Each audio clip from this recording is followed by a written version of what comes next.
Ayat muhkamat mutasyabihat pun tak tahu. Nanti nampaklah kejahilan dia. Jadi orang yang malu tu, dia menunjukkan akal. Sebab dia tahu benda tu, tapi takut-takut salah. Malah kalau dia diam, ada lagi orang yang lebih alim akan cerita tentang ini, bertambah-tambah ilmunya.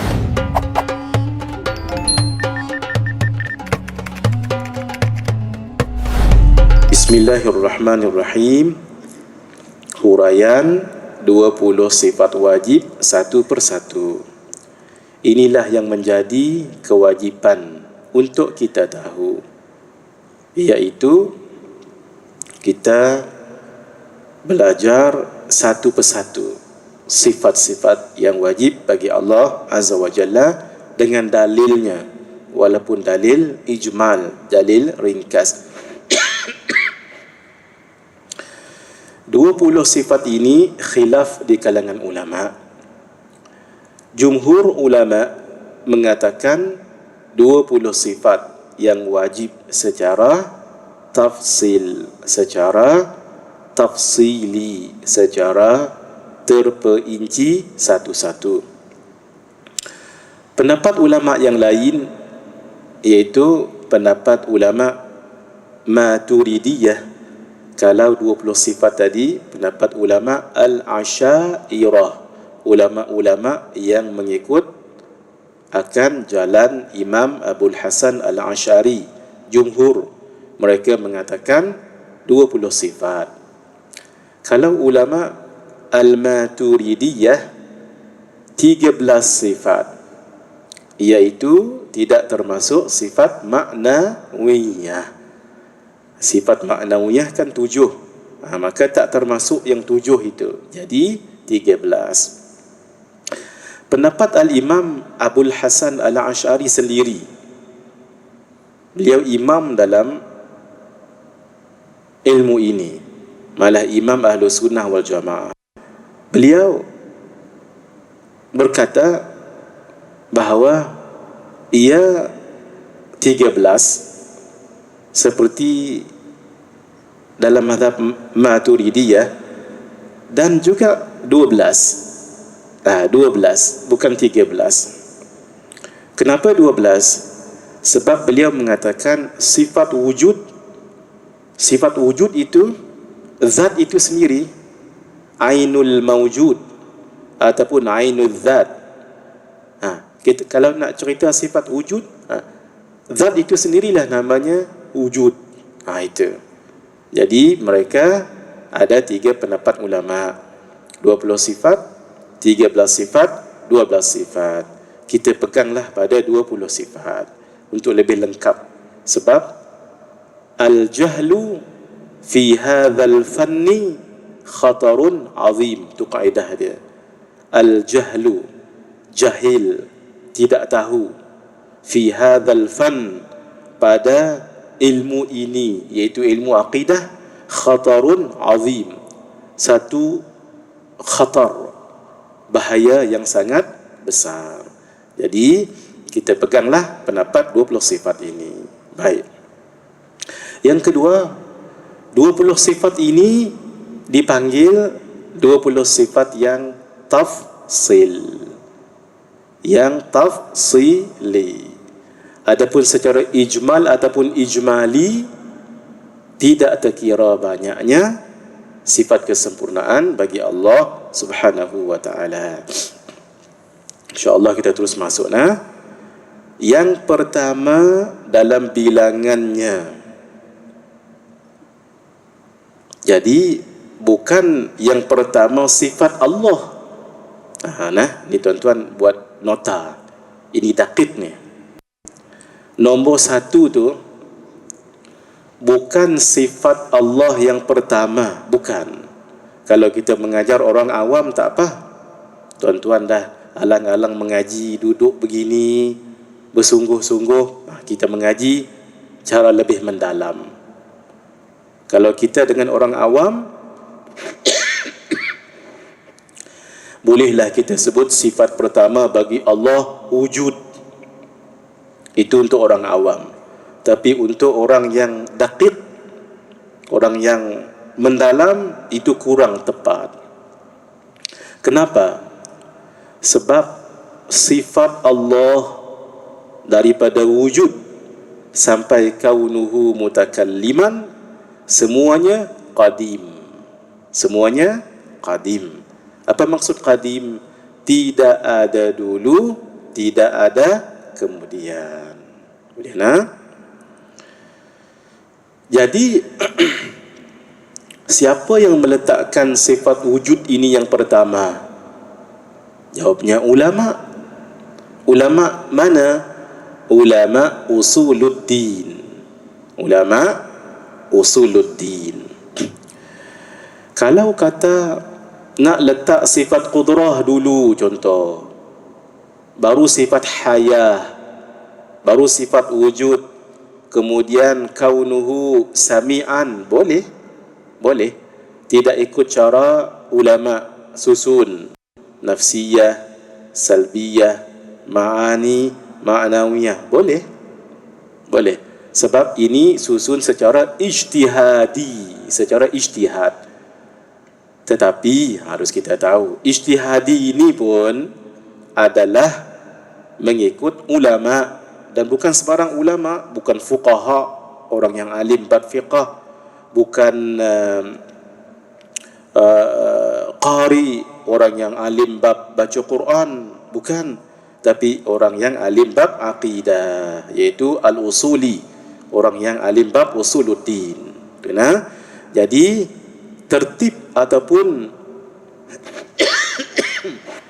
susunan 1, 2, 3, 4, 5, 6, 7 ini namanya apa? 2. Tolong buat catatan. 1, ini secara tertib zikri. Tertib zikri. Tertib susunan zikri, sebutan. Senang kita nak sebut satu-satu. Sebab mustahil kalau saya nak dalam satu saat saya nak kira 1 sampai 20 Allah wujud qidam tak mungkin. Jadi satu-satu, senang nak sebut. Yang kedua, tertib ta'aqquli. Tertib ta'aqquli. Bukan haqiqi, bukan wiqa'i ataupun wuqu'i. Tak. Ia hanyalah tertib zikri. Senang nak sebut satu-satu sebab menyebutnya dengan sekali nafas ataupun satu saat 20 sifat ini tak mungkin. Sebab itu sebut satu-satu. Tertib zikri, susunan, senang sebut. Satu lagi tertib ta'aqquli, secara akal, secara logik. Bukan haqiqi, bukan sebenar-benarnya macam tu. Bukan wiqa'i, bukan wuqu'i, secara duduknya benar-benar begitu. Sebab kalau sifat-sifat Allah ini tidak ada dulu, tidak ada kemudian, semuanya qadim. Bila qadim kan tak ada dulu, tak ada kemudian. Itu ya. Jadi kenapa ulama letak wujud dulu secara ta'aqquli, secara akalnya? Dalam ilmu al-badi', sesuatu tu kita nak cerita kena ada dulu baru boleh kita cerita. Contoh, saya nak cerita tentang sebuah kereta, saya tak boleh cerita kecuali kereta tu ada dulu depan mata saya. Jenisnya Proton Saga, warnanya biru, harganya sedemikian, tahun dikeluarkan daripada kilang, kemudian bagi sekian, boleh kita cerita sebab ia wujud. Gitu. Kemudian nanti satu persatu kita cerita. Kenapa pula selepas itu baqa, wujud, qidam? Kenapa qidam? Yang wujud itu wujud Allah mesti sama dengan wujud manusia. Apa dia? Qidam, tidak ada mulanya, barulah seterusnya. Itu kemudian. Baik. Jadi kita buat dhabit. Satu di sini, satu dari segi tertib, satu dari segi susunan, bukan hakikat satu dari segi sifat. Jadi satu ini sifat kepada tartib, bukan sifat kepada sifatun. Boleh nah? Jadi satu ini sifat juga, tapi sifat kepada tartib. Nah, bukan sifat kepada sifat. Kalau sifat kepada sifat bermakna sifat ini dulu. Jadi number ni adalah sifat kepada turutan, sifat kepada bilangan, ya, wujud. Artinya ada wajib bagi Allah. Wajib apa ni? Wajib akal, bukan wajib syarak. Bersifat dengan wujud, ada, dan mustahil atasnya bersifat dengan adam, iaitu tiada. Wajib bagi, iaitu kita tahu al-wajibu li, wajib bagi itu adalah wajib akal. Supaya jangan kita semabul, kita kata wajib bagi Allah bersifat dengan wujud. Oh, kalau Allah tak bersifat dengan wujud, berdosalah Allah. Tidak, situ dah keliru tu. Jadi wajib di sini akal tak boleh terima kalau Allah tidak ada. Itu maksud dia. Nah, jangan keliru dengan wajib dari segi syarak. Wajib dari segi syarak melibatkan dosa dan pahala. Ini tidak, ini hanya melibatkan akal. Mustahil atasnya bersifat dengan adam. Nah, kita kena tahu itu. Nanti baru kita boleh hukumkan. Hukum akal dengan akal hukum kan berbeza hari itu. Kita dah sebutkan. Hukum akal berbeza dengan akal hukum. Hukum akal, akal bila menghukum tiga. Wujub, istihalah, jawaz. Maka akal hukumnya adalah wajib, mustahil, jaiz. Dia berbeza sedikit. Nah, kitab ni ada syarahkan. Kita dah belajar kita. Jadi apa yang wajib kepada kita orang mukmin, sifat ini kita hukumkan pada Allah. Sifat ini sifat wujud. Nah, sifat ni sifat wujud. Akal hukumkan. Lalu kata akal, mesti sifat ini ada pada Allah. Itu namanya wujubul wujud. Wujud ini wajib. Nah, kalau adam itu tiada, istihalatul adam. Kalau bahasa Melayu bagi mudah. Sifat wujud ini, nah ini kita nak tahu sifat ini. Macam mana kita nak mengimaninya, kita hukumkan. Sifat wujud ini mestilah pada Allah. Tak mungkin tak ada pada Allah. Tu namanya bahasanya hukum akal, iaitu wujubul wujud. Ataupun wujubul wajib pun boleh. Sebab itu siapa yang belajar sifat 20, sekali dia belajar sifat, dia dapat 4 pahala. Satu, pahala dia tahu sifat wajib bagi Allah. Dua, dia tahu dalil, dia pahala dia dapat dalil tahu tu, dalil sifat wujud Allah. Kemudian dia kena tahu mustahil lawan wujud tadi, dan dia kena tahu dalil mustahil itu. Itu yang kita baca ni. Nah, kita akan tengok nanti dalilnya sama ada naqli ataupun aqli. Satu sifat kita belajar, 4 pahala kita dapat. Itu nah. Sifat wujud ialah hiyal halu alwajibatu lidzat ma damat dzatu ghaira muallalatin bi'illatin. Ia adalah hal, keadaan. Ini bagi ulama yang menyabitkan hal. Jumhur ulama mengatakan bukan hal, tetapi amrun i'tibari. Kita dah belajar dulu kan. Yang wajib bagi zat Allah, yang wajib secara akal, bukan wajib secara syarak. Selama mana zat itu tidak dikeranakan oleh suatu kerana. Buat dhabit. Kerana di situ sifat ma'ani. Buat dhabit terus bagi nampak. Selama mana zat itu tidak ada kaitan dengan sifat ma'ani, maka itu adalah sifat wujud. Maksud adanya zat adanya ada wujud. Tidak ada zat, maka tidak ada wujud. Gitu. Boleh? Maksudnya dia talazum. Dia talazum. Mesti. Ada zat, adalah ada tu. Tidak ada zat, tak ada tu. Tak ada, ada tu tak ada. Boleh? Contoh, malam ni saya tak ada muqri' malam ni.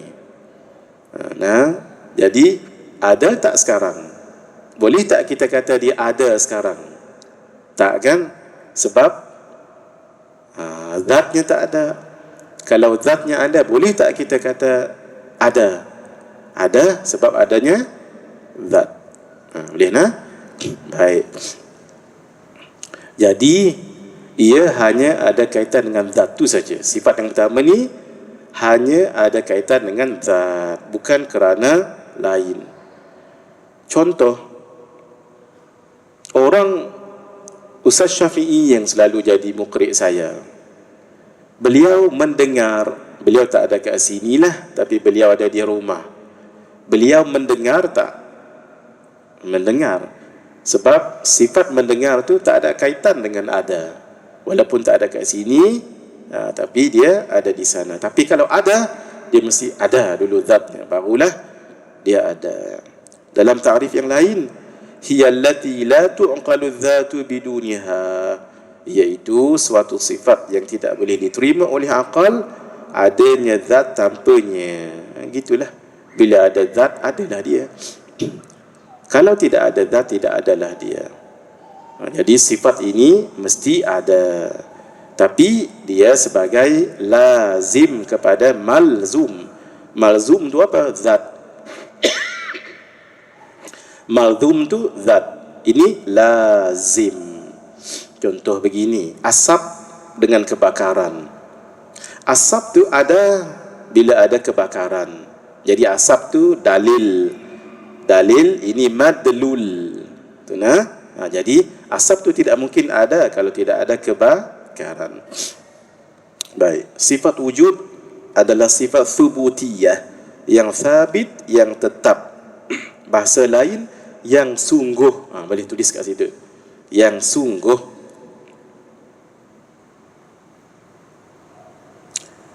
Yang sengoti, yang sungguh hati, yang datang daripada zat itu sendiri, bukan sifat yang lebih atau terasing daripada zat, seperti sifat ma'ani. Sifat ma'ani ini zat, maka sifat tu datang. Ini secara ta'akuli, ta'akuli. Zat ini sifat, maka di sini berkuasa, sifat berkuasa, maka zat ini dipanggil yang berkuasa. Itu nah. Tapi kalau tidak ada sifat ma'ani, tidak ada sifat ma'ani, semata-mata ada sahaja, semata-mata ada. Nah, kalau orang itu ada, belum tentu dia berkuasa. Kalau dia ada, belum tentu dia mendengar. Jadi sifat itu sifat tambahan. Nah, sifat tambahan. Dia seperti bercerai, nah, tapi itu ta'akuli, secara akal saja. Dia memang begitu. Nah, yang melekatkannya adalah sifat ma'nawiyah. Nanti kita belajar. Ia bermaksud sifat wujud ada sekiranya ada zat, dan tidak ada sekiranya tidak ada zat. Wujud Allah adalah wujud yang zati. Untuk kita bezakan dengan makhluk, kita ni wujud juga, tapi wujud kita ni tak sama dengan wujud Allah. Lagu mana tak sama? Ni wujud Allah adalah wujud yang zati, dinisbahkan kepada zat, atau wujud haqiqi, wujud yang sebenarnya. Yang bermaksud, apa maksudnya ni? Wujud Allah bukan disebabkan oleh sebab illah lain, iaitu Allah tidak dijadikan oleh yang lain. Allah yang menjadikan yang lain, bukan adanya Allah disebabkan ada yang lain. Ada yang menjadikan Allah, tidak. Baik, wujud Allah tidak menerima adam, tiada, sejak qadim dan sehingga bila-bila. Kalau nak tambah lagi, sejak qadim, sekarang, dengan akan datang. Itu yang ulama tauhid kata adamus sabiq, adamul hal, adamul lahiq. Tiga tu. Satu, adamus sabiq, tidak ada yang mendahului, tiada pada Allah. Sekarang pun Allah ada. Itu maksudnya tidak ada adamul hal. Akan datang tetap Allah ada, adamul lahiq. Kalau kita ni adamus sabiq, dulu kita tak ada. Contoh, tuan-tuan umur 50 tahun. 50 tahun dahulu tuan-tuan tak ada kan? Tu namanya adamus sabiq. Maksud sabiq ni dulu, mendahului. Kita didahului oleh tiada.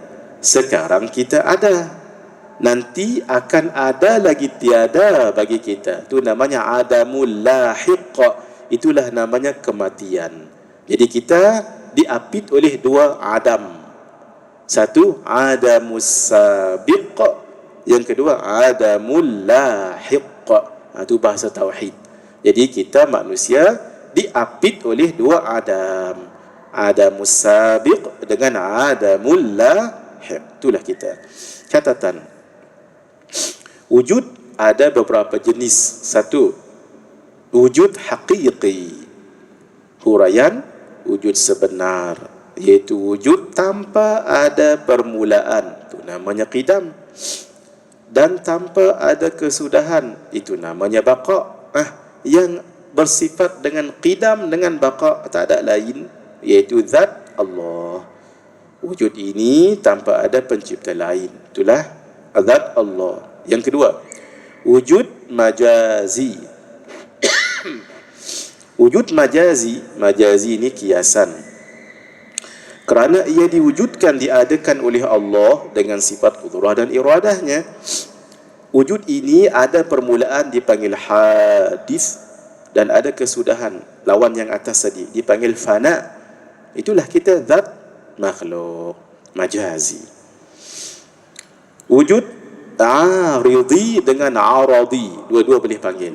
Aridi boleh buat nota kat situ, tambah aradi, dua-dua boleh. Wujud aradi dengan aridi. Wujud aridi dengan aradi, dua-dua boleh.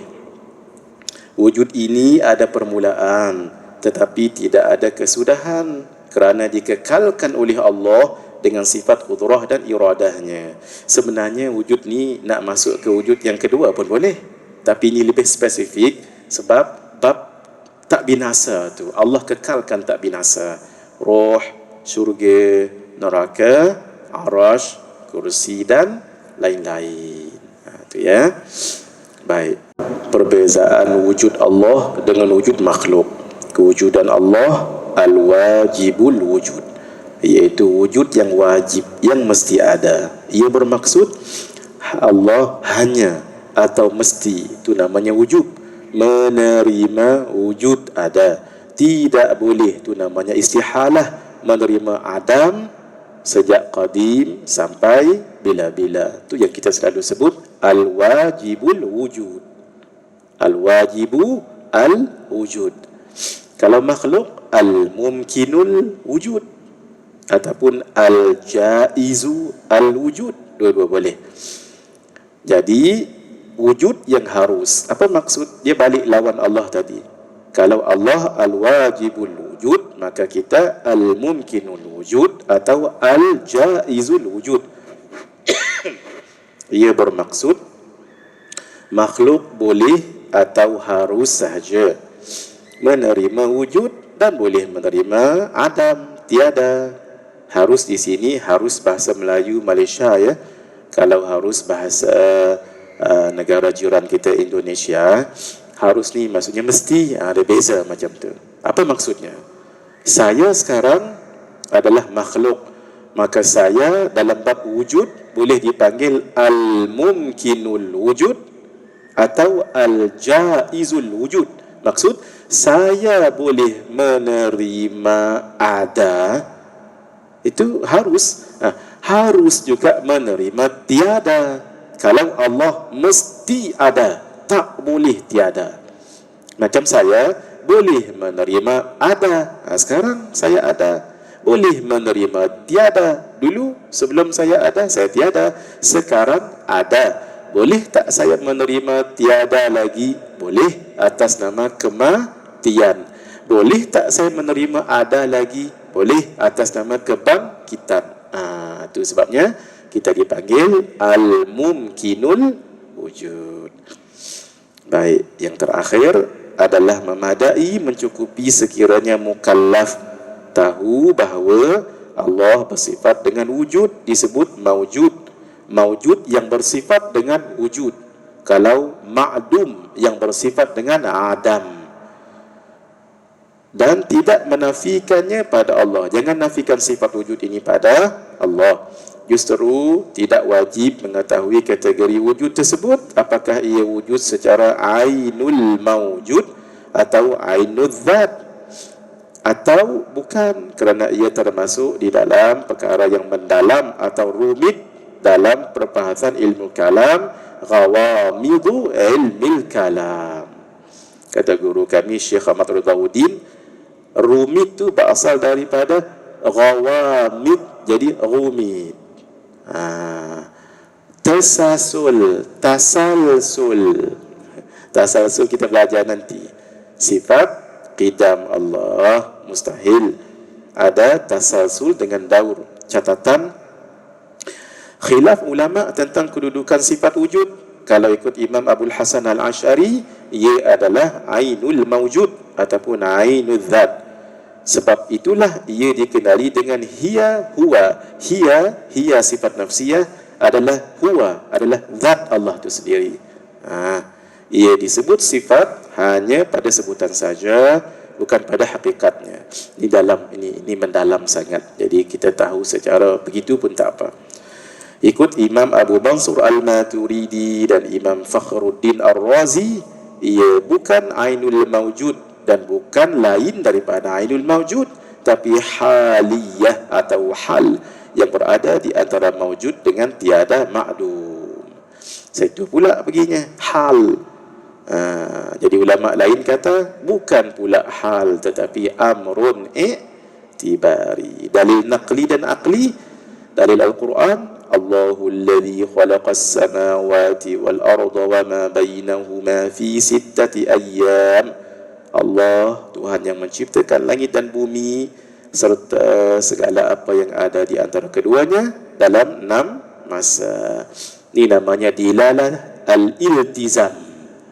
Dilalah al-iltizam. Nanti waktu akan datang saya akan cerita dilalah itu ada 3. Satu dilalah al-mutabaqah, satu lagi dilalah tadammun, satu lagi dilalah al-iltizam. Mudah-mudah. Dilalah mutabaqah sebut ia maksud keseluruhan. Bila kita sebut rumah, kita masuk atapnya, dindingnya, tiangnya. Disebut zaid, zat dan sifat. Disebut asma Allah, merujuk pada zat dan sifat. Dilalah tadammun, sebahagian. Sebut rumah, mungkin lantainya saja, mungkin atapnya saja. Sebut zaid, mungkin dirinya saja, sifatnya saja. Kalau iltizam, lain daripada itu. Sebut rumah, kembali pada tukang rumah. Dalil naqli dan aqli untuk sifat wujud, muka surat 39. Dalil naqli iaitu firmanullah Ta'ala, Allahu alladhi khalaqas samawati wal arda wa ma bainahuma fi sittati ayyam.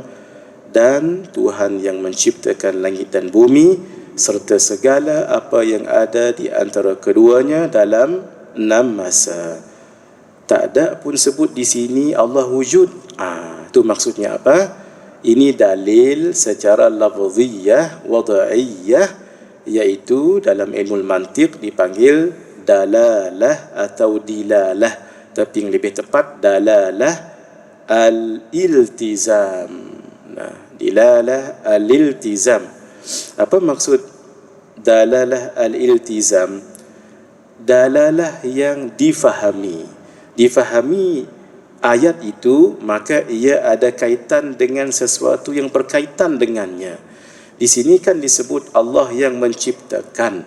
Maka tidak mungkin Allah menciptakan, Allah bersifat dengan qudrah untuk menciptakan. Tidak mungkin Allah ada sifat qudrah kalau Allah tidak wujud. Maka Allah mawjud. Maka Allah bersifat dengan wujud. Ini namanya dalalah al-iltizam. Dalalah cara tunjuk, cara faham. Nah, bila kita baca ayat ni, fahamlah kita. Allah yang menciptakan, adalah Allah itu. Jadi Allah menciptakan langit dan bumi. Allah menciptakan dengan sifat qudrah. Tidak mungkin Allah bersifat dengan qudrah kalau tidak ada sifat wujud. Itu namanya dalalah al-iltizam. Hadis Rasulullah sallallahu alaihi wasallam bersabda, "Innallaha sani'u kulli sani'in wa san'atihi." Sesungguhnya Allah adalah pencipta setiap pencipta dan ciptaannya. Ini juga namanya dalalah al-iltizam. Dalam ilmu mantiq, dalalah ni yang menunjukkannya ada 3. Satu namanya dalalah al-mutabaqah. Al-mutabaqah itu maksudnya sesuai ataupun seluruh. Bila sebut sahaja ayat ini, maka kita fahami dengan makna yang menyeluruh. Contoh, kalau saya katakan rumah, maka bila sebut perkataan rumah, dalalah mutabaqahnya, rumah itulah termasuk dindingnya, lantainya, atapnya, maksudnya keseluruhan. Bila saya sebut Zaid, Zaid itu termasuklah zat batang tubuh Zaid dan sifat Zaid itu. Kalau saya sebut Allah, maka itu kembali kepada zat Allah dan sifat Allah. Itu namanya dalalah al-mutabaqah. Satu lagi namanya dalalah at-tadammun. At-tadammun itu maksudnya sebahagian ataupun mengandungi. Bila kita sebut, maka kita akan faham sebahagian daripada makna seluruh. Kalau tadi bila sebut rumah, kita akan faham rumah tu adalah atapnya, dindingnya, lantainya, tiangnya. Tapi kalau tadammun, difahami bahawa tiangnya sahaja, lantainya sahaja. Bila saya sebut Zaid, Zaid itu mungkin Ustaz nak maksudkan batang tubuhnya sahaja ataupun perangainya sahaja. Bila disebut Allah, zatnya sahaja atau sifatnya sahaja. Itu tadammun. Satu lagi dilalah ataupun dalalah al-iltizam. Ni yang paling banyak. Ni yang paling banyak kalau belajar tauhid. Sebab tu penting kita tahu malam ni. Dilalah al-iltizam ataupun al-iltizam. Iltizam maksudnya faham. Apa maksudnya ni? Dia melazimkan. Cara faham tu dia lazimkan. Contoh, bila saya sebut rumah, saya tak faham, saya tidak memahamkan struktur rumah tu, apa yang ada pada rumah tu, tapi saya memahaminya dengan mesti ada yang membina buat rumah ini. Itunya mesti ada yang buat rumah ini. Jadi difaham jauh, tapi dia ada kaitan dengan rumah. Bila saya sebut Zaid, kalau mutabaqah itu zat dengan sifat perangainya. Kalau tadammun sama ada sifat sahaja ataupun zat sahaja. Tapi ini saya faham yang ada kaitan dengan Zaid, bukan batang tubuhnya. Iaitu iltizamnya apa? Mestilah Zaid ini ada ayah dan ibu. Macam tadi itu rumah tu mestilah ada yang menjadikannya. Begitu juga bila saya katakan Allah itu khaliq, pencipta. Dilalah iltizam, nak jadi pencipta, mestilah Allah ada sifat lain, iaitu sifat wujud. Mestilah ada sifat lain, iaitu sifat hayah. Sebab kalau tidak ada wujud, tidak mungkin ada qudrah yang menciptakan, khaliq. Kalau Allah tidak hidup, tidak mungkin menciptakan. Itu namanya dilalah iltizam. Ini yang paling banyak dalam pengajian tauhid. Difahami elok-elok nah. Baik, dalil aqli kita akan sambung. Dalil aqli nanti akan datang. Hadza wabillahi taufiq. Ini berapa bulan ini Ustaz Din? 16. InsyaAllah InsyaAllah dalam pertemuan kita hari Jumaat, dua minggu lagi kita akan ada kitab masing-masing, alhamdulillah ya. Dengan izin Allah, mudah-mudahan mudah urusan.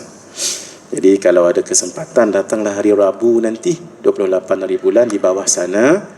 Kalau jadilah akan ada majlis pelancarannya, insya-Allah. Bismillahirrahmanirrahim. Mari kita lihat fiqh.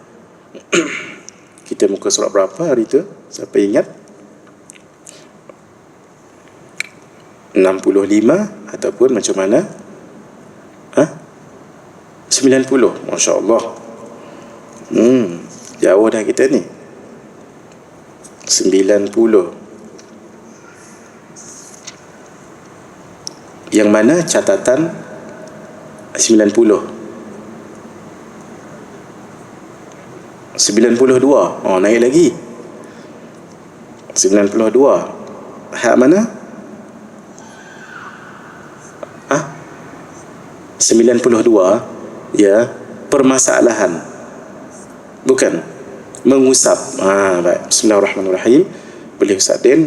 92. Jadi kita masih lagi tentang rukun-rukun wuduk. Ustaz Din baca dulu fardu wuduk, kita patah kat belakang, nanti sampai ke footnote tu kita berhenti, Ustaz Din baca nah. Bismillahirrahmanirrahim. Bismillahirrahmanirrahim. Qala al-musannifu hafizahullah ta'ala wa nafa'ana bihi wa bi'ulumihi fid dharain amin ya rabbal alamin. Amin. Ila an qala fardu yani rukun wuduk ada 6 perkara. Pertama, niat sudah kita bicarakan panjang. Terus kedua, membasuh muka. Fadhal Ustaz Din. Mengusap. Mengusap berbeza dengan membasuh. Mengusap cukup dilakukan dengan sekadar membasah dengan sedikit air. Membasuh pula adalah menggunakan air yang dapat mengalir, yakni air mesti mengalir ke seluruh anggota badan yang wajib dibasuh. Sebab itu digunakan perkataan ghasal. Ghasal tu dia mesti jarayan. Jarayan tu air yang mengalir. Sebab itu siapa yang pergi umrah pakai apa tu? Spray. Pakai spray sah tak wuduk dia? Sah. Tapi dilihat. Ketika basuh muka, dia pancit dulu. Tapi pastikan dia usap. Supaya apa? Supaya ia mengalir. Kalau setakat dia macam tu saja, tak nama mengalir. Kalau mengusap tak apa. Mengusap hatta kalau kepala, contoh kita ambil kayu, letakkan kain di ujung kayu tu, celup dekat tempat air, lalu kita ambil letak usap kepala, itu pun sudah memadai. Itu kalau mengusap, mashu. Tapi kalau membasuh, dia mesti air mengalir. Jadi siapa yang pakai spray tadi tu boleh, tapi usapkan dia supaya air mengalir. Ketiga, membasuh kedua tangan. Lagi bagus saja. Batas muka. Batas muka yang wajib dibasuh ialah dari ubun-ubun rambut ke hujung dagu secara memanjang dan dari anak telinga kanan ke anak telinga kiri secara lebar. Begini, ujung rambut ni sampai ke dahu, memanjang, sini anak ni dengan sini lebar. Tolong ingatkan Kak Ajah, bonda, semua sekali di belakang muslimat ya. Tolong ingatkan isteri kat rumah. Ni sideburn kita ni. Sideburn kita nak. Tapi yang perempuan ada yang kat sini ni. Rambut ni, kalau rambut perempuan lah, kalau kita tarik yang kat sini ni, kalau kita tarik, dia akan masuk ke muka ni. Rambut tu wajib dibasuh. Yang dibasuhnya apa? Tarik yang sampai ke bahagian muka ni, kalau rambut tu panjang, dekat sini tak wajib dah basuh. Jaga-jaga. Ada setengah perempuan, maaf, sebelum berwuduk diambilnya yang terjuntai kat sini tadi tu, diletaknya belakang telinga. Itu tak sah wuduk dia. Kenapa? Sebab wajib membasuh bulu-bulu yang ada di bahagian muka. Itu termasuk dalam muka tu. Tolong di take note benda ini, tanbih ya. Macam mana nak tahu? Dekat sini perempuan tu ada tu. Kalau dalam kitab Hidayatus Salikin disebut tali tudung, dipanggil tali tudung. Nina, jaga elok-elok. Kadang-kadang tendensi perempuan kalau nak berwuduk, dia tak nak ni rambut ni kacau. Diletaknya di belakang telinga ni, walal ini wajib dibasuh. Kalau itu tak kena air, maka hukumnya tidak sah wuduknya itu. Tak sah wuduk, tidak sah solat. Idza tafasyartu fantafal masyrutu.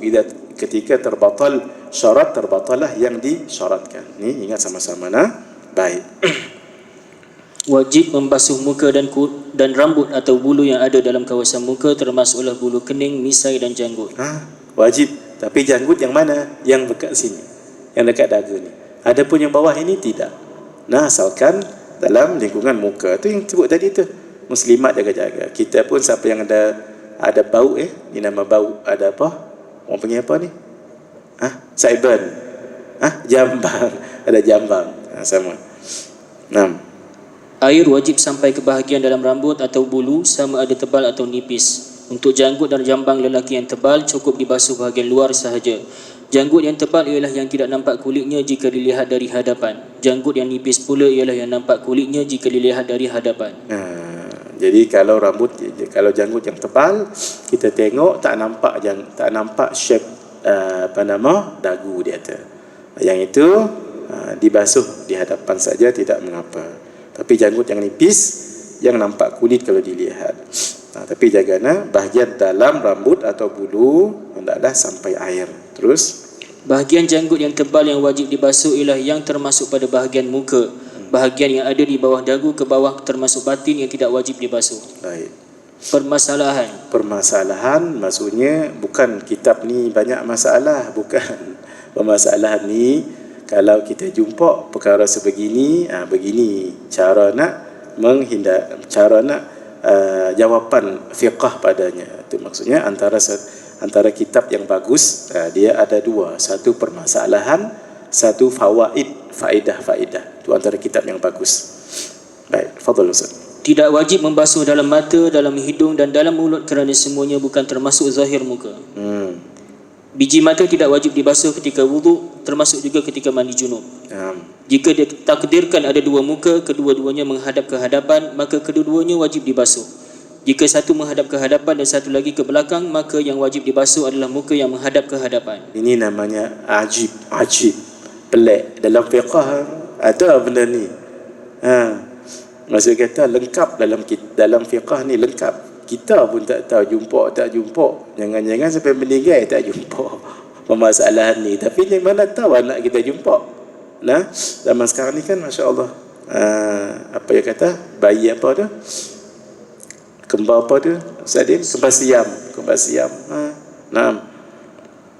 Perempuan atau unsa yang berjanggut wajib dibasuh zahirnya dan kulit yang di dalamnya, walaupun janggut itu lebat, kerana jarang berlaku perempuan atau unsa berjanggut. Ini namanya nadir. Nadir ni jarang benda berlaku. Hukumnya tidak sama dengan hukum janggut lelaki. Oleh itu sunat keduanya mencukur janggut tersebut. Orang yang memakai tangan palsu atau hidung palsu hendaklah menanggalkannya ketika berwuduk jika boleh. Jika tidak boleh kerana telah melekat dengan kulit atau boleh memudaratkan, jika dibuka tidak wajib dibuka. Mari kita lihat 20 jenis bulu yang ada di muka yang kita wajib basuh. Ghamamun, bulu yang tumbuh di dahi. Hajiban, dua bulu yang tumbuh di atas kedua mata. Khaddan, dan dua bulu yang tumbuh di pipi. Sibalan, dua bulu yang tumbuh di hujung misai. Aridan, dua bulu yang tumbuh di bawah telinga menurun ke bawah hingga ke dagu. Ini yang kita sebut apa tadi? Apa? Jambang. Izaran, dua bulu yang tumbuh di antara kepala dan jambang selari dengan kedua telinga. Ahdabun, bulu mata, bulu yang tumbuh di kelopak mata.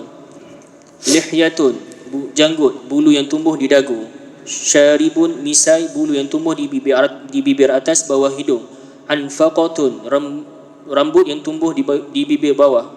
Nafakhatan, dua bulu yang tumbuh di bibir bawah di antara anfaqah. Baik, mari kita lihat yang ketiga, wajib dalam fardu wuduk. Yang ketiga, 6. Ketiga, membasuh kedua tangan serta kedua siku. Apa maksud kedua tangan ni?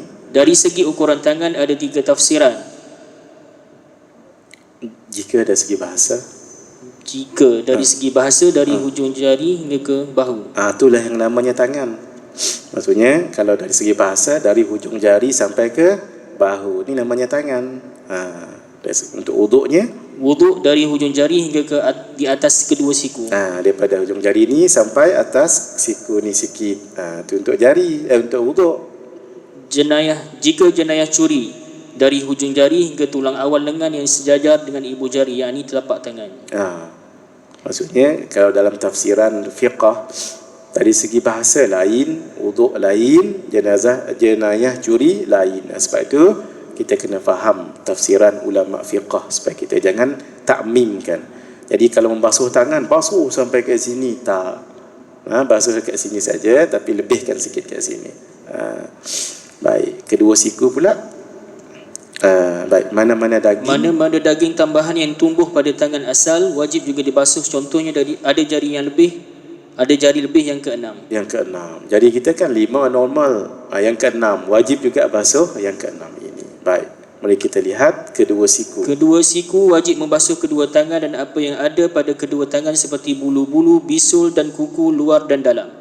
Wajib menghilangkan apa-apa yang boleh menghalang air untuk sampai ke kulit di tangan. Walau bagaimanapun kulit yang ada bisul di tangan tidak mengapa jika tidak dibuang. Samalah juga dengan kuping bisul atau kuping jerawat di muka, tidak wajib dikopek atau dibuang walaupun senang untuk mengopek atau membuangnya. Wajib membasuh apa yang ada dalam kuku. Kotoran atau benda dalam kuku yang boleh menghalang air membatalkan wuduk. Walau bagaimanapun jika sedikit atau kecil ia dimaafkan, lebih-lebih lagi kepada orang yang tidak dapat mengelak daripadanya seperti tukang cat atau mekanik di bengkel-bengkel kereta atau motosikal dan sebagainya. Dah berusaha basuh tadi, tiba-tiba ada lagi cat sikit kat dalam kuku ni, dimaafkan sebab memang kerja mereka begitu. Jika ada duri yang boleh dicabut, wajib dicabut. Jika tidak boleh kerana telah termasuk ke dalam daging, memadailah membasuh di atasnya sahaja. Sunat tahjil iaitu melebihkan basuhan atas sedikit daripada batas siku. Sini, ni siku kan, sunat tahjil lebihkan dekat sini. Kalau basuh rambut dulu ingat tak? Kalau basuh rambut dulu cukup 1, 2, 3. Tapi kalau ghurrah seluruhnya, sama juga ini tahjil, lebih daripada siku ni ke tengah sikit. Itu sunat. Wajib membasuh jari yang lebih bagi orang yang mempunyai jari yang lebih. Orang yang terpotong sebahagian daripada tangannya, dia wajib membasuh bahagian yang masih ada. Jika sikunya terpotong, maka hendaklah dia membasuh tempat yang terpotong. Baik, seterusnya yang di atas dulu Sadin. Keempat, menyapu sedikit kawasan kepala. Kepala hendaklah basah walaupun bukan kerana usapan orang yang berwuduk. Contohnya dibasahkan oleh orang lain atau meletakkan kepala di air paip yang keluar. Begini, dia malas sangat. Air keluar tu dia begini 1, 2, 3, sah. Ini malas murakab namanya. Ataupun untuk orang lain boleh juga. Boleh dibasuh atau diusap. Tidak disyaratkan air mengalir, cukup dengan usapan sahaja. Air hendaklah kena kepada sebahagian kulit kepala atau rambutnya jika rambut itu berada dalam kawasan kepala. Rambut yang panjang atau sanggul jika dilepaskan, yakni diuraikan ke bawah dan keluar dari kawasan kepala, tidak wajib dibasuh. Jika hanya membasuh rambut atau sanggul itu, wuduk tidak sah kerana ia bukan termasuk had atau kawasan kepala. Jadi basuhnya apa? Basuhnya hendaklah kepala dalam tu. Bukan sanggul tu saja. Jadi hendaklah bahagian kepala itu. Terus kawasan yang wajib disapu adalah sekurang-kurangnya 3 helai rambut jika ada rambut. Ada qaul, yakni pendapat yang mengatakan sekurang-kurangnya sehelai. Jika botak, basuhlah mana-mana bahagian kepala kerana yang wajib dibasuh, yakni disapu adalah kepala bukannya rambut. Ini penting kita faham. Kalau orang yang botak, Tak berwuduk lah dia, berwuduk sebab yang dia basuh kepala, bukan rambut. Ingat Sunat ghurrah iaitu melebihkan mengusap kepala bukan sahaja di bahagian depan kepala atau ubun-ubun sahaja. Lebih afdal mengusap seluruh kepala atau rambut. Apabila tangan yang basah diletakkan di atas kain di atas kepala, lalu air dari kain tersebut dapat membasahkan kepala, ia sah dan dianggap telah mengusap kepala jika ada niat untuk mengusap kepala mengikut Imam Ar-Ramli. Mengikut Imam Ibn Hajar tidak perlu niat. Ibn Hajar, kita buat dhabit Al-Haytami, dia dua imam ini selalu tak sama pendapat, walhal dua-dua mazhab Syafi'i, dua-dua ashabul wujuh, iaitu Imam Ibnu Hajar Al-Haytami, beliau meninggal 974 Hijriyah. Syekh Ramli As-Saghir, beliau meninggal tahun 1004 Hijriyah. Memang sehingga ulama tulis apa pendapat yang mereka berdua itu tak sama. Tengok tuan-tuan, tak salah, tak sama pendapat ni, asalkan apa dia hendaklah khilaf yang tanawwu', bukan khilaf yang tudad. Yang tanawwu' tu yang pelbagai, tak apa, ini mungkin betul, ini mungkin salah. Jangan tudad, jangan bertentangan lalu kata orang ini bid'ah, orang ini kafir, fasik, itu tak kena. Kita berbeza pendapat silakan saja, tapi jangan sampai mentadlilkan orang, mengatakan dalal ataupun sesat, mentafsirkan orang, mengatakan fasik. Yang lebih teruk mentakfirkan orang, mengkafirkan orang, walau dalam bab khilafiyah je. Jadi taklah kita berlapang dada. Ini kalau orang tahu cara berdalil tu, lapang dada. Tadi kita sebut dalil tadi ada berapa? Dilalah al-mutabaqah, dilalah at-tadammun, dalalah al-iltizam. Itu baru dalil, belum lagi cerita lain. Kalau orang faham ni, oh, lapang dada. Itu ya. Itulah tujuan kita belajar tiga ilmu ni. Apa? Tauhid, fiqh dan tasawuf. Baik, fadhal Ustaz. Kayu yang dibasahkan lalu disapukan di kepala juga dianggap memadai dalam menyapu kepala. Kelima, membasuh kedua kaki serta kedua buku lali. Wajib membasuh kedua kaki sehingga kedua buku lali, termasuk jika ada rekahan pada kaki, bulu, daging yang tumbuh, jari terlebih dan semua kuku. Saya teringat dengan Syekh Fahmi Zamzam. Kalau Ustaz Din ingat, Syekh Fahmi Zamzam kata, asal buku lali ni apa? Asal dia, asalnya buku lali itu duduk tang mana? Duduk dekat kaki. Jadi asalnya buku kaki, kata beliau, bukan buku lali. Kenapa? Kitab tu dimakan oleh anak-anak. Kaf alif ka, kaf ya ki, kaki. Tang ada apa nama yang ka tu, hak atas tu. Jadi itang tu dimakan oleh anak-anak. Kena pula yang satu lagi, yang panjang tu jadi ka tu kan, hak tu pun dimakan anak-anak. Last jadi buku lali. Kata beliau asalnya. Wallahu alam. Ni cara ulama bergurau memang betul juga. Macam mana jadi buku lali walau dekat kaki? Asalnya buku kaki tapi buku lali. Anyhow, kita dah faham sebab buku lali dekat situ lah. Sunat tahjil iaitu membasuh lebih daripada batas buku lali. Tahjil ni ada dua, satu tangan dan kaki lebih. Kenapa sunat tahjil dengan ghurrah? Satu, itulah istimewanya umat Nabi Muhammad sallallahu alaihi wa alihi wa sahbihi wa baraka wasallam. Wuduk itu termasuk di dalam asy-syara'i' al-qadimah, syariat yang lama. Umat dulu pun ada wuduk, tapi yang beza kita, ketika basuh kepala kita ghurrah, lebih basuhan dia. Kalau tahjil, basuh tangan dengan kaki lebih daripada lutut dan lebih bukan lutut, lebih daripada buku lali dan lebih daripada siku. Itu namanya tahjil. Itulah bezanya umat Nabi Muhammad sallallahu alaihi wasallam. Satu. Yang kedua, nanti ghurrah dengan tahjil akan bersinar di hari kiamat sampai Nabi kenal umat baginda dengan kesan wuduk. Jadi kalau ghurrah tu sepenuh kepala, Nabi tahu ini umat baginda. Kalau tangan tu sampai ke atas ni, itu umat baginda, ya. Baik. Kalau dalam kitab Hidayatus Salikin, wuduknya macam ni. Saya tak buka ni, saya buka serban, tapi begini. Ini letak sampai ke belakang dan ke depan lagi. Itu baru satu basuhan kalau dalam kitab tu. Ni dua. Untuk apa tadi? Ghurrah. Walhal cukup kat sini. 1, 2, 3 ataupun 1, 2, 3 boleh, tapi kita nak dapat sunnahnya tadi. Naam. Seorang yang mengidap kencing manis yang telah dipotong kaki kirinya, dia hanya perlu membasuh kaki yang satu lagi, iaitu kaki kanan. Jika yang dipotong itu di atas buku lali, maka tidak wajib dibasuh kaki yang tinggal itu. Membasuhnya menjadi sunat.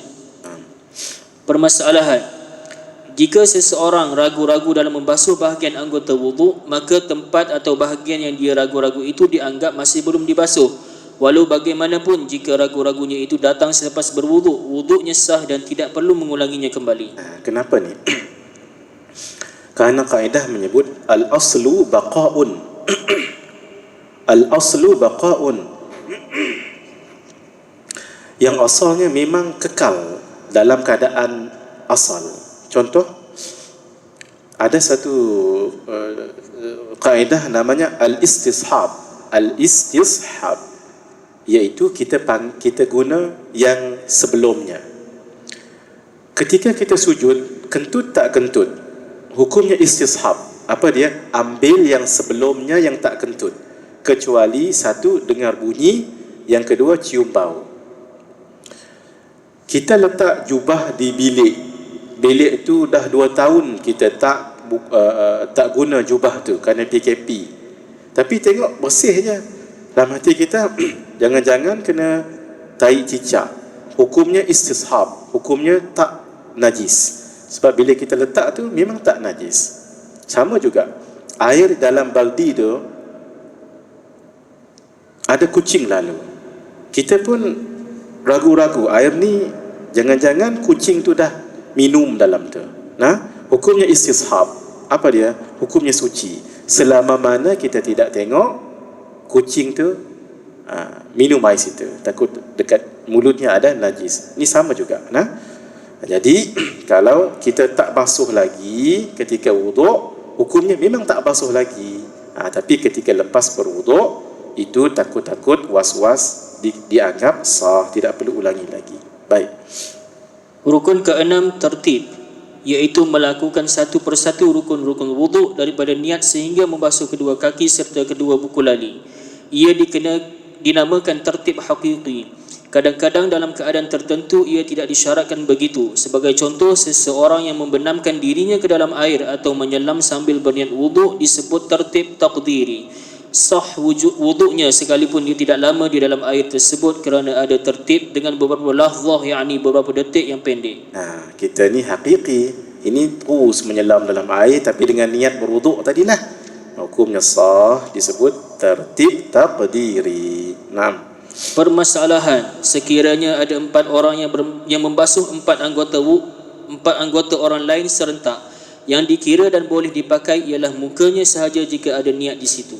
Tengok tuan-tuan, ini namanya unik dalam fiqh. Saya teringat kataan unik ni daripada mulut guru kami Habib Zain ibn Ibrahim ibn Sumaid ketika beliau mengajar kitab Nihayah Asnal Matalib di Madinah. Sempat saya ikut sekejap Dia sebut, inilah dia uniknya fiqh ni, benda-benda yang kita tak terfikir. Maksudnya ulama fiqh ni masya-Allah. Baik, catatan ketika membasuh anggota wuduk tanpa khilaf disyaratkan air hendaklah mengalir pada anggota yang dibasuh. Baik, kita akan sambung tanbih, tidak membaca zikir atau doa wuduk di tempat wuduk yang ada tanda. So kita baca bulan depan insya-Allah. 2 minggu lagi insya-Allah. Siap tanda elok-elok takut lupa nah. Bismillahirrahmanirrahim. Baik. Nanti tolong ingatkan pada muka surah 98. Bismillahirrahmanirrahim. Mari kita baca kitab yang terakhir, setengah jam untuk Qalbun Salim. Muka surah berapa?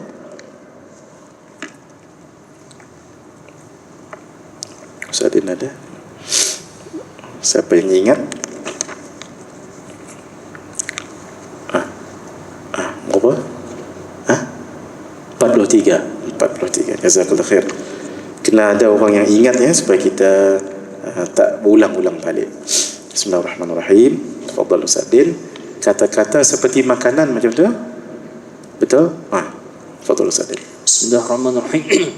Kata-kata seperti makanan. Ketahuilah kata-kata yang didengar adalah seperti makanan kerana ia boleh membawa manfaat atau penawar, dan ia juga boleh mendatangkan mudarat atau menjadi racun.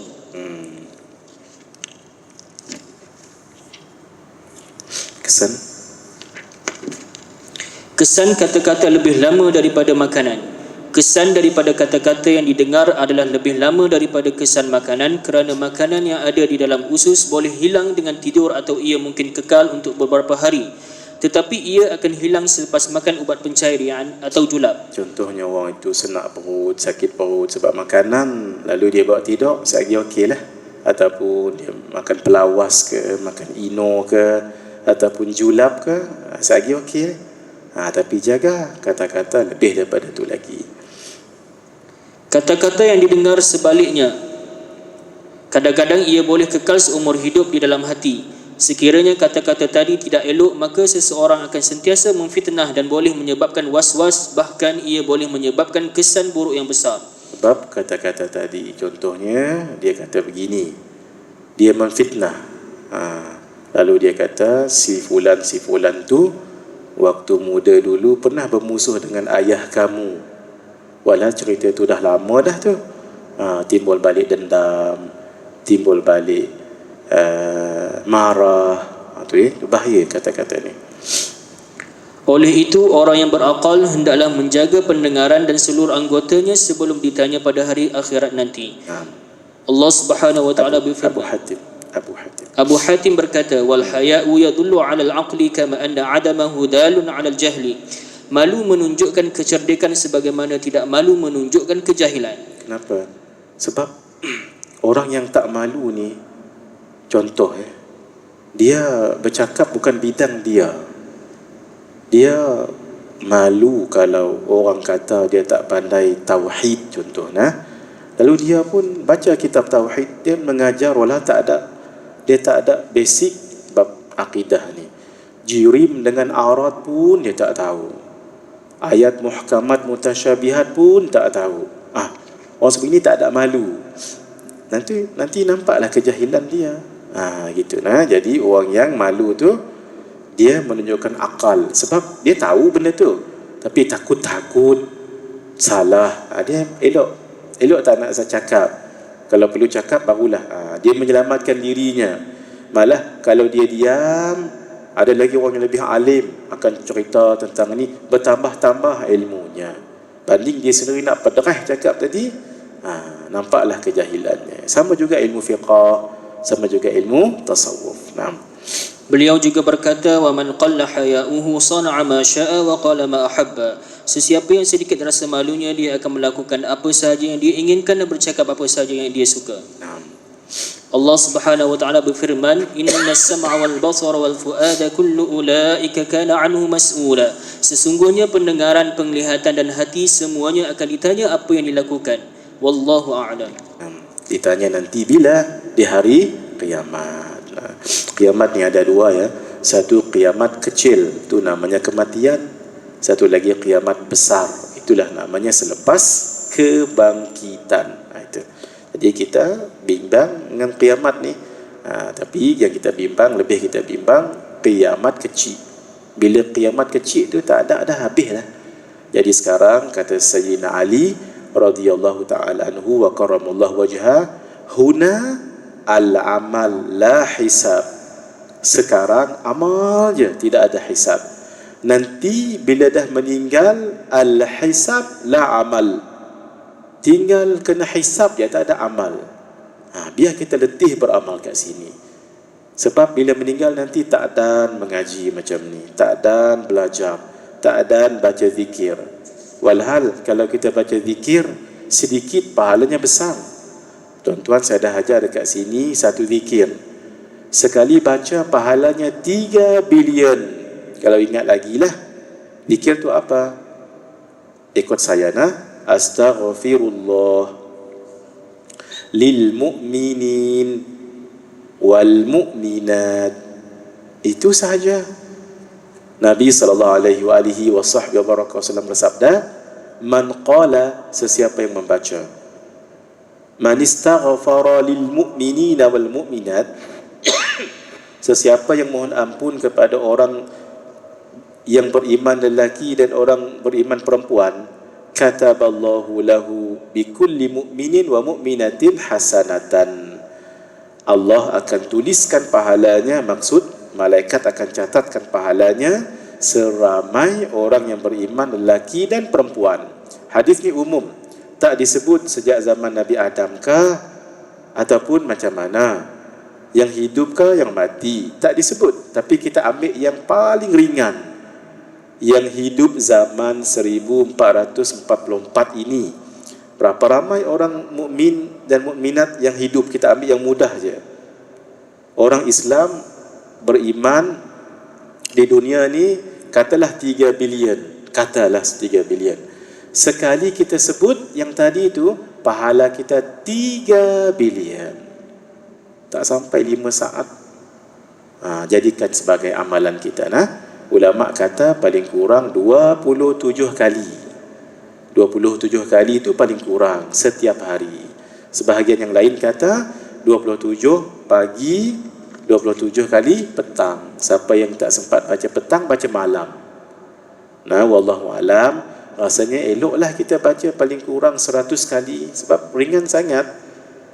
Kenapa? Astaghfirullah lil mu'minina wal mu'minat. Itu je pahalanya dah begitu. Tapi kalau meninggal dah dapat lagi tak kita baca? Tak dapat dah. Jadi itulah. Sementara Allah bagi kesempatan ini, kita bacalah banyak-banyak ya. Sebab nanti meninggal tak ada lagi lah nak beramal, cukup untuk kita menerima hasil mahsul amalan kita. Baik, kita masuk fasal yang ketiga, lidah. Fasal 3, lidah. Kebaikan lidah yang berkaitan dengan dunia dan akhirat. Ketahuilah Allah Subhanahu wa taala menjadikan lidah untuk beberapa kebaikan dunia dan akhirat. Terus antara kebaikan yang berkaitan dengan dunia ialah, kita tengok kat bawahnya Ustadin, dalam kitab asal, kebaikan yang berkaitan dengan akhirat diletakkan terlebih dahulu daripada dunia. Yang asalnya akhirat dulu baru dunia, tapi saya letak dunia dulu sebab sebelum ni semua dunia. Bagi standardise. Tapi oleh kerana kita mentahkikkan kitab ni, kita kena sebut supaya amanah. Isi tak akan kita ubah. Kita cuma ubah kedudukan sikit, itu pun sikit, bukan semua. Itu cara untuk kita amanah dengan kitab yang kita baca ni. Tuan-tuan, apa yang saya buat, saya lenturkan bahasa yang agak klasik tu, saya modernkan. Adapun struktur ayatnya satu-satu sama dengan kitab Penawar Bagi Hati. Cuma bahasa-bahasa yang agak klasik saya lenturkan sikit jadi yang lebih moden. Itu saja yang saya buat. Sama je dengan kitab asal tanpa mengurangi isi dan maknanya. Mencari harta dengan melakukan akad seperti akad jual beli, akad sewa dan lain-lain. Kan kita kalau berjual beli, sewa kan dapat harta kan. Itu semua dengan lidah. Antara kebaikan lidah yang berkaitan dengan akhirat pula ialah membaca Al-Quran dan hadis. Ni sebut antara ni maksudnya min tabaidiyah namanya. Min sebahagian. Kalau nak letak semua jadi panjanglah kitab ni. Jadi pengarang kitab yang asal Syekh Abdul Qadir Al-Mandili rahimahullah, bila sebut antara, maksudnya min tabaidiyah, min sebahagian. sebahagiannya inilah. Maksudnya bukan beliau letak semua. Baik, mari kita lihat tentang Al-Quran ya. Sayyidina Ali berkata, afdalu dzikril Quran bihi tashrahus sudur wa tastanirus sarair. Zikir yang terbaik adalah Al-Quran. Dengannya hati akan menjadi lapang dan akan memberikan cahaya rahsia-rahsia. Rahsia-rahsia ni macam-macam lah. Rahsia-rahsia ni begini. Dalam diri kita ni ada dua unsur. Satu unsur zahir, yang kedua unsur batin. Sama juga dengan hati kita. Hati kita ni ada dua. Ada hati zahir, hati yang seketul tu lah. Nah, satu lagi hati batin. Hati batin dia macam kita juga. Kita ni kan ada basar. Ni nama basar. Penglihatan. Hati tu ada mata juga, tapi namanya mata batin. Mata batin tu namanya basirah. Kalau mata luar ni namanya basar. Kalau mata batin namanya basirah. Basirah ni penting. Kenapa? Basirah mesti terbuka mata batin ni. Sebab dia akan detect mana baik, mana buruk. Itu je. Dia akan detect mana baik, mana buruk. Contoh, solat, dia akan detect baik. Tak solat, buruk. Menutup aurat, baik. Terbuka aurat, buruk. Taat pada suami, baik. Tak taat pada suami, buruk. Itu kerja siapa tu? Itu kerja basirah. Tapi basirah ni tak cukup. Dia perlu kepada lapisan hati nombor 2. Hati ni namanya dhamir. Namanya dhamir. Bila batin tadi tu namanya basirah, dia tahu ini baik, ini buruk.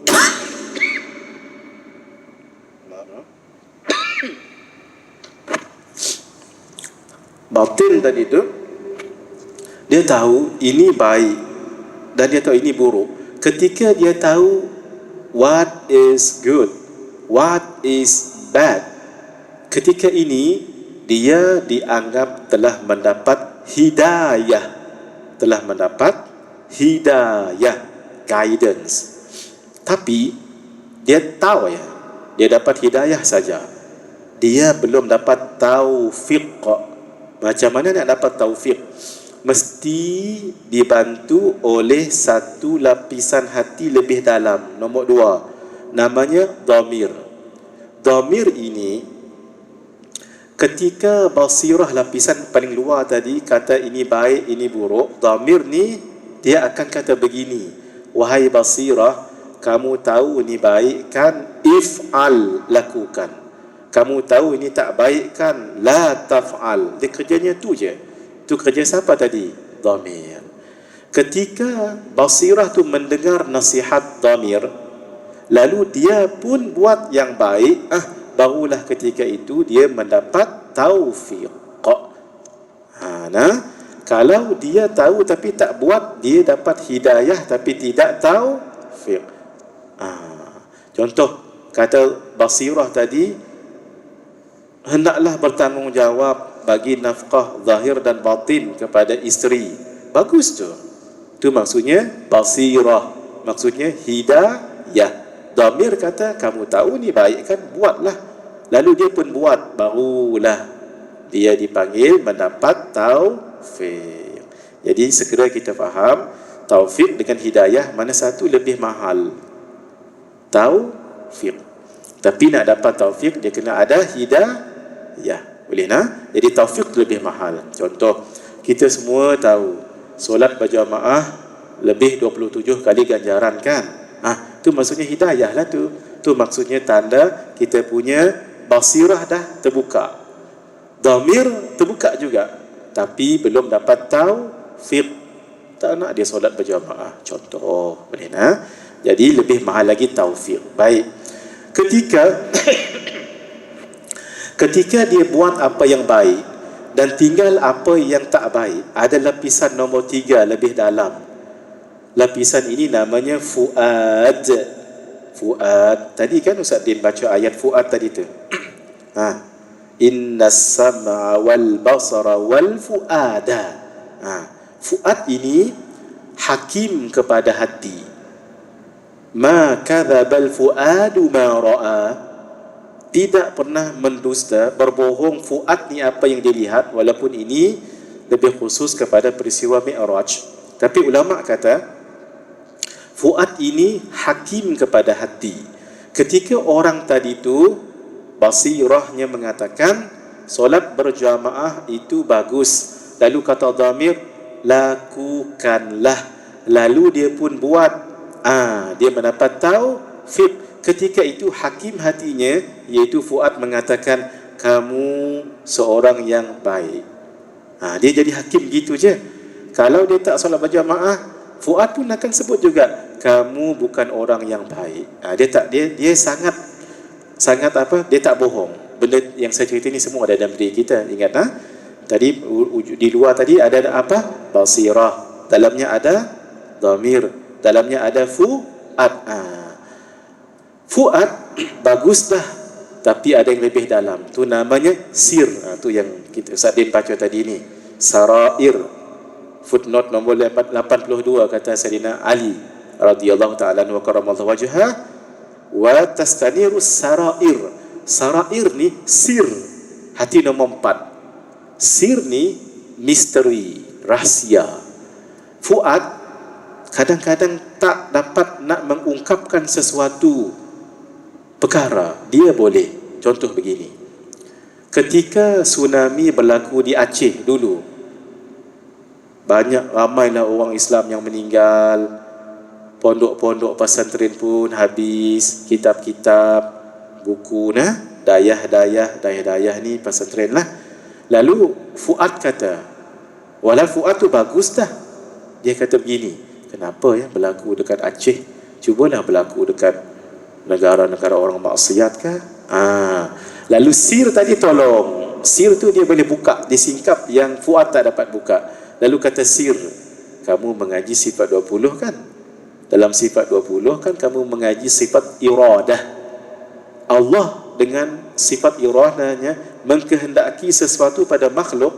Bila Allah mengkehendaki itu 50,000 tahun sebelum kejadian langit dan bumi, dengan sifat iradah dalam ta'alluq tanjizi qadim. Maka berlaku tsunami itu pada 2000 berapa tak ingat saya ini namanya berlakunya Allah lakukan ia dengan sifat qudrah dalam ta'alluq tanjizi hadis. Bila dia belajar ni, dia bagi tahu oleh sir, baru dia jelas. Itu nama sarair. Sir tu lebih dalam. Ada satu lagi yang dalam, tu tak dapatlah saya nak cerita. Yang tu namanya latifah. Latifah ni dia tahu rahsia-rahsia hatta apa yang ada di alam malakut, alam jabarut. Kalau Allah buka, singkapkan. Itu semua dengan izin Allah. Dia tahu tu. Itu Allah bagi pada para rasul, para nabi, para ulama, para wali-wali. Dia tahu apa akan berlaku dengan izin Allah. Fahami maksud ini. Sebab kalau Allah tak izin pun tak dapat juga. Kalau Allah izin, itu semua boleh berlaku. Boleh ya? Kita ulang balik.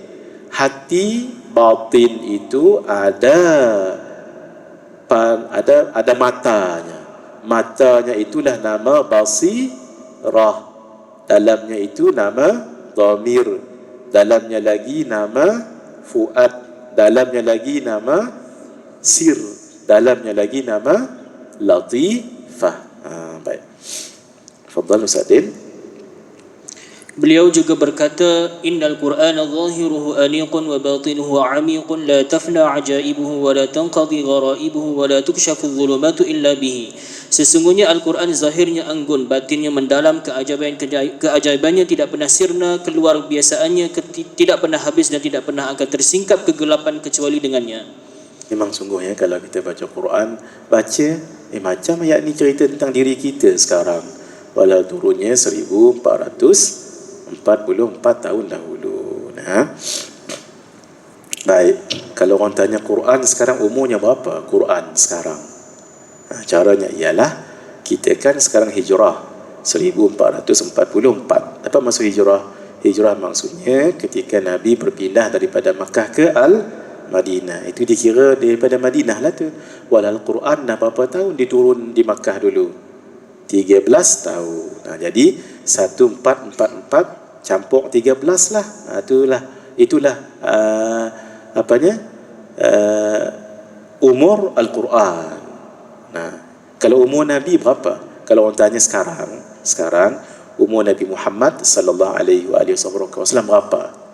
Boleh tak kita jawab? Boleh. 1444 itu kan dikira hijrah. Baginda hijrah ketika berumur berapa tahun? Tu kena tahu. Tak tahu tu tak tahu.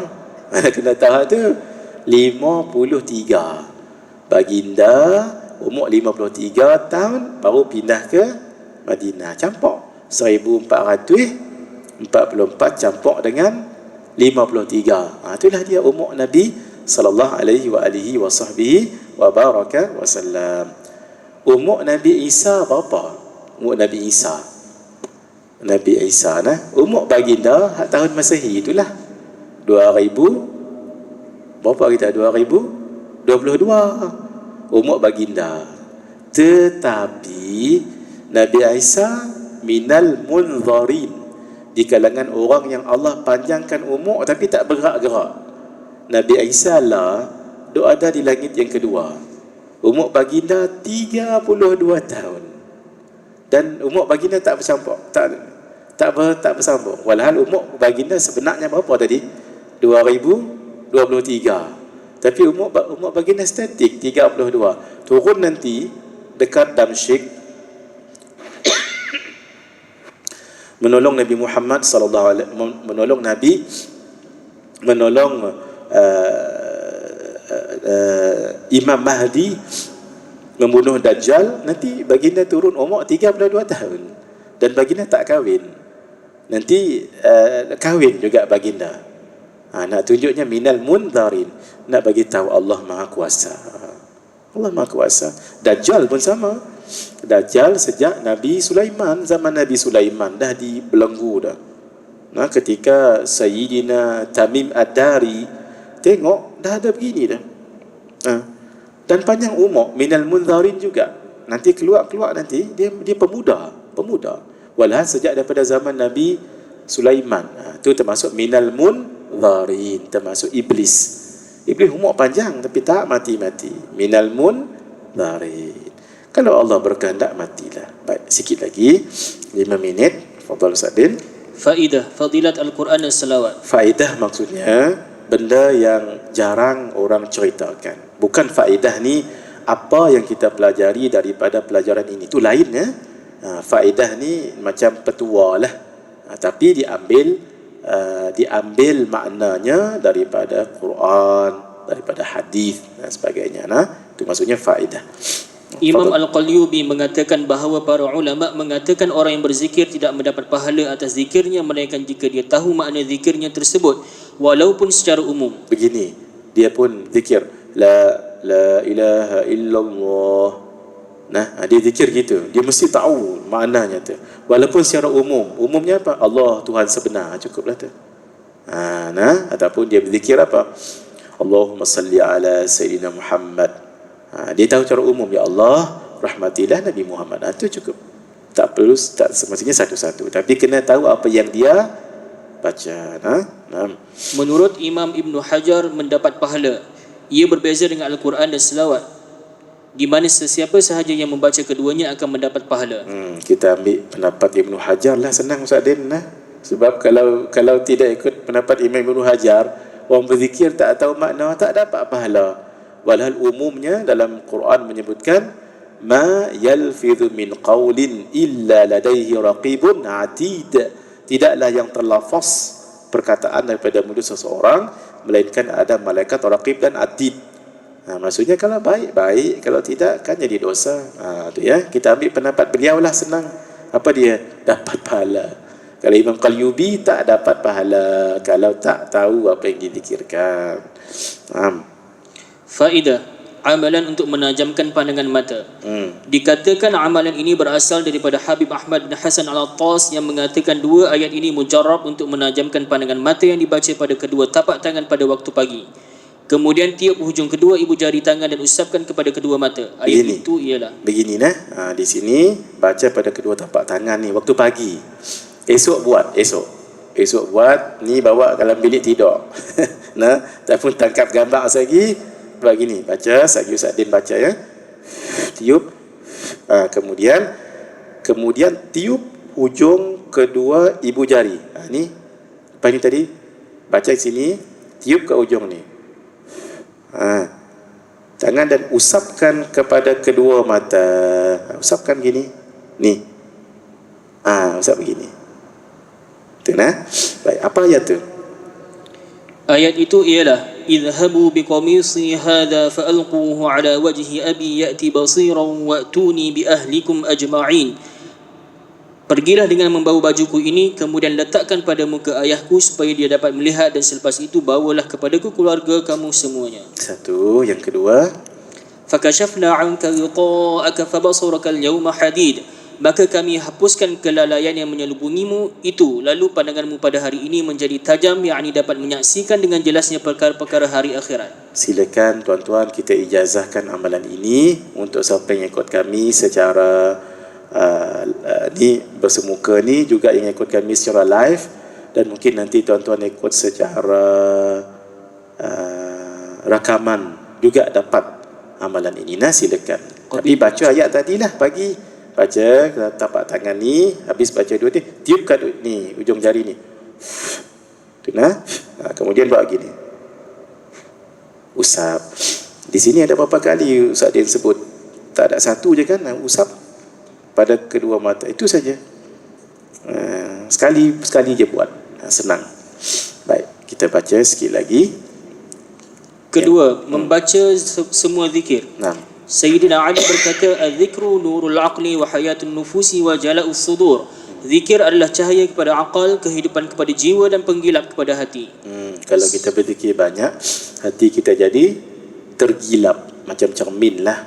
Kalau cermin tu banyak bintik-bintik hitam, kita pun tak syok. Bersihkan.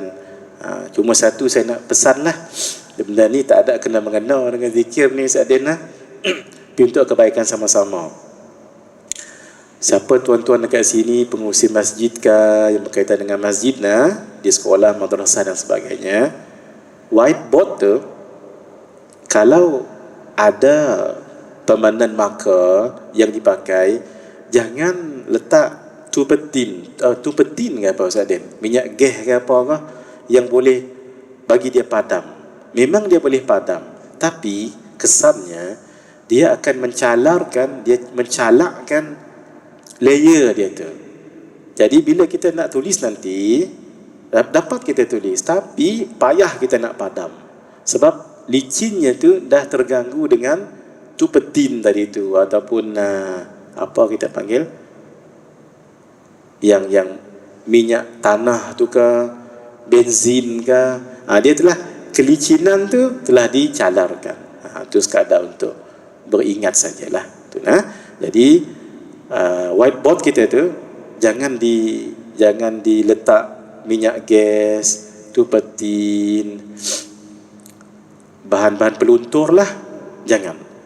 Sebab nanti dia akan, kelicinan tu akan tercalar, nanti lebih teruk lagi. Ni pernah berlaku, banyak berlaku.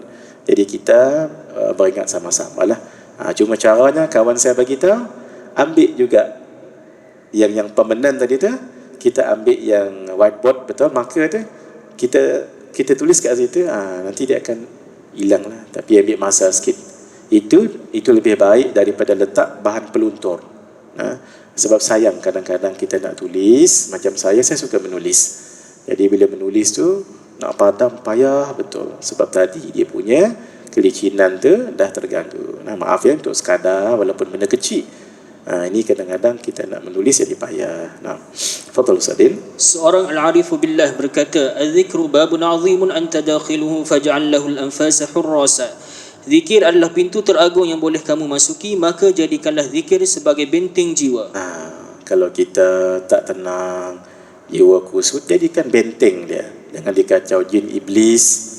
Bentengnya adalah zikrullah. Kita tutupkan dengan yang nombor 5. Fadhal Ustaz.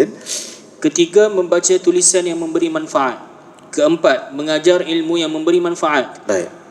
Syekh Dr. Wahba Az-Zuhaili menyebutkan wa ta'lim wa ta'allumu dinun aw fariidatun diniyatun wa taqsiru fihi khiyanah wa kitmanul ilmi jarimatun wa tashwihul haqa'iqi munkarun wa ghishu wa razilah.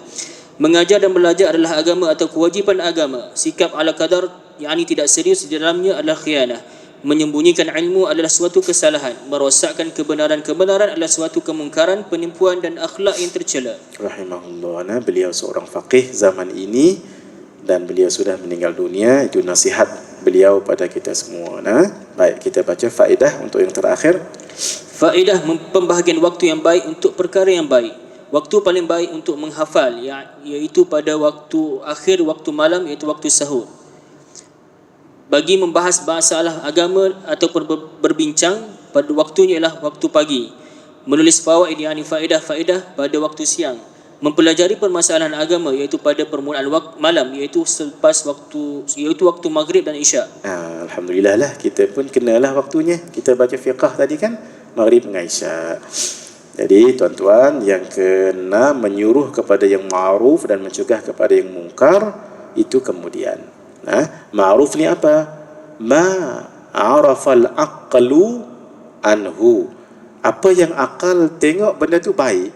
Kalau mungkar, ma'ankarahul aqal. Akal mengingkarinya. Maksudnya tak baik benda tu. Dia kembali pada akal. Sebab itu disebut menyuruh kepada yang ma'ruf dan mencegah kepada yang mungkar. Dia tak kata menyuruh pada yang ma'ruf, mencegah maksiat. Sebab mungkar tu tak semestinya maksiat. Contohnya budak tadika, dia cium kawan di sekolah dia, itu mungkar, tapi tidak maksiat, bukan dosa. Jadi dalam Islam mencegah yang awal tu. Sebab itu amar ma'ruf nahi mungkar, bukan nahi maksiat. Kita sambungnya insya-Allah 2 minggu akan datang. Mudah-mudahan kita dapatlah 3 kitab. Ini cantik-cantik Ustaz Khairul photostat ni, masya-Allah ya. Cantik-cantik ni Ustaz Din. Habis je bab ini kita dah dapat dah. Saya bagi tahu Ustaz Khairul dulu. Kita setakat ni dulu. Setakat yang ini. Tanpa saya tahu yang buku tu akan siap betul-betul tajuk ini. Ya Allah. Itu alhamdulillah. Itu semua niat yang baik itu Allah bantu. Elok-elok je. Syukran jazilan. Terima kasih Al-Fadhil Ustaz Din menolong saya untuk muqri' malam ini. Alhamdulillah. InsyaAllah kita akan sambung 2 minggu akan datang biiznillah. Hadza wabillahi taufiq wal hidayah. Wassalamualaikum warahmatullahi wabarakatuh. Ya Rabbana tarafna bi annana tarafna wa annana asrafna la ladha ashrafna fatub alayna tawbah taghsil li kulli hawbah وسلنا العورات وآمن الروعات واغفر لي والدينا. Ada dalam muka surat depan ya. Rabbi wa mauludina wal ahli wal ikhwani wa sairil khillani wa kulli dhi mahabba aw jiratin aw suhbah wal muslimina ajma amina rabbi yasma فضلا وجودا من لا باكتساب منا بالمصطفى الرسول نهضى بكل سول صلى وسلم ربي عليه عند الحب وآله والصحب عدادة الصحب والحمد للإله في البدء والتناهي وصلى الله على سيدنا محمد وعلى آله وصحبه وبارك وسلم والحمد لله رب العالمين بسر الفاتحة. أعوذ بالله من الشيطان الرجيم. بسم الله الرحمن الرحيم. الحمد لله رب العالمين. إياك نعبد وإياك نستعين صراط الذين أنعمت عليهم. والسلام عليكم ورحمة الله وبركاته.